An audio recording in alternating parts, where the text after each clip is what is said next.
পিরোজপুরের ইন্দুরকানীতে ট্রাকের ভারে বেইলি সেতু ভেঙে যাওয়ায় দুই উপজেলার হাজারো মানুষ ভোগান্তিতে। শুক্রবার থেকে ইন্দুরকানীর সঙ্গে বাগেরহাটের মোরেলগঞ্জ এলাকার আঞ্চলিক সড়কের যান চলাচল বন্ধ রয়েছে। স্থানীয়রা বলছেন, ইন্দুরকানী, কলারন, মোরেলগঞ্জ, মোংলা, শরণখোলা এলাকার শিক্ষার্থী, পেশাজীবীদের ভোগান্তির পাশাপাশি রোগী আনা নেয়ার ক্ষেত্রেও দুর্ভোগ চরমে উঠেছে।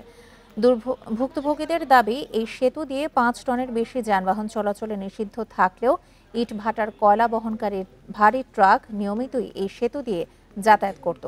এ নিয়ে বারবার অভিযোগ করার পরেও কর্তৃপক্ষ পদক্ষেপ নেয়নি। এই ঘটনায় ক্ষয়ক্ষতি নিরূপণের পাশাপাশি সেতুটি মেরামতের উদ্যোগ নেওয়া হচ্ছে বলে জানিয়েছে সড়ক ও জনপথ বিভাগ।